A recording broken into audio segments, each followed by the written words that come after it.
Hello everybody, Bootcon Blitz here, back today to talk to you about effective platoons. Today we shall have 3 games. All 3 are in light tanks, and a big shout out to Yuri for letting me use the account for the first 2 games, and also a massive shout out to players involved in the platoon, so Witch Doctor, Anzac and Mystique. As you can see, first rule is you want to be telling your partner in crime where to go. So at the beginning I said I would scout middle, and which has pushed up with me to the left here. We spotted the T-92 early on, but want to make sure there's no Progetto. But because we have managed to, because the rest of our teams managed to spot right, we've realised that they've all pushed left. So Witch and I are going to try and pincer. And by pincering we mean get on 2 sides of the enemy, which means they either focus fire the right hand side and clear through, or like they do here, they realise that there's 2 Sheridans at the back, so their fire is not focused on the right of our team, therefore it's easiest to pick them apart. As you can see, calling the targets, I can see that Witch has got stuck into that T-92, so we're trying to clear him as soon as possible. If you do manage to play with TeamSpeak voice chat, whether that's Discord or whatever, I would advise, because it just makes calling targets easier. Or if you decide to plan something, you don't have to type it. But using the attack button and calling the targets, we managed to clear that waffle with a nice HE shot. And we're looking for the targets which pose the biggest threat. So in this situation it is the 268. So I'm just going to quickly pop around here and manage to clear him, and it's already over by the shouting. We want to clear this Progetto as well, because I can see from here that the E100 is in fact got the stock gun. Misses first shot, managed to hit him. Wasn't a best of trades because he's going to hit me twice, but I do try and use the cover of the building away from his any more incoming shots, and I completely ignore the 100 and focus the Progetto. Get a nice high roll for 640, and which is about to set the 100 on fire, and that's the end of the game. Solid 3,700 damage for us, and again which does another 3,700. So there we read the lineups, we saw that they pushed right, and then we pincered, resulting in a fairly quick victory. The next battle is with my good mate Anzac, and we're tearing around in the Tier 9 American light tanks, the T-92. We're following the usual medium route, right. Just managed to spot this T-49 and managed to smack him with some HE, and he seems to think, yep, you're on a really load, I can come, and he thinks he can return fire. Luckily I've got my mate Anzac, who absolutely destroys him and sends him back to the garage in less than 30 seconds. As you can see, the rest of the team however is camping and with a med and heavy at the back. I'm firing a missile, and unfortunately I bounce off K91 on the upper plate, but as I can see we've got no help, I tell Anzac to run, and the Tiger 2 says the same thing. So with the speed and maneuverability these tanks have, we decide to exit stage left. However, Anzac decides to exit backwards, and unfortunately costs him in some hit points.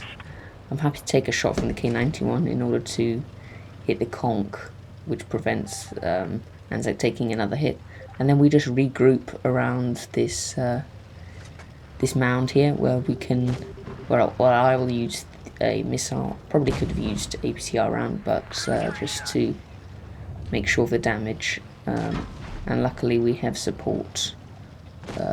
Support has now arrived, and arriving on the left flank, which again pincers the team. I'm happy to take a hit from the K91 in order to clear the target. We do.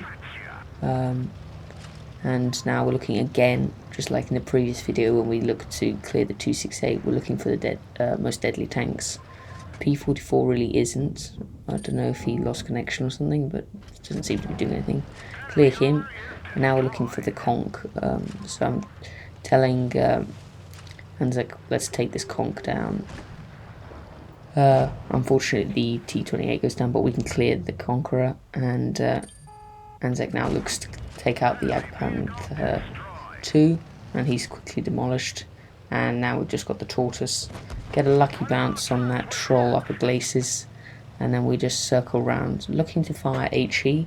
However, goes slightly wrong because it's such a low-slung vehicle. I actually can't get that high to penetrate him. Luckily, Anzac finishes them off, and it's just this EXP to deal with. So again, running riots in the American light tanks. Easy, decisive victory. No problems whatsoever. But it was just about coordinating when to pull back when the entire team pushed us on that right flank, but not to pull back so far that we just let them control that hull down area.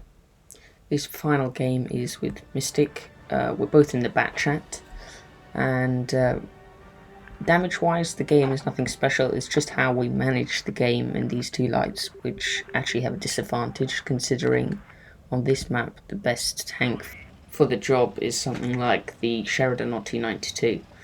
So we've had a look at their lineup, and they have a Sheridan, which is slightly unfortunate, and they also have another mate in DD running the STB1.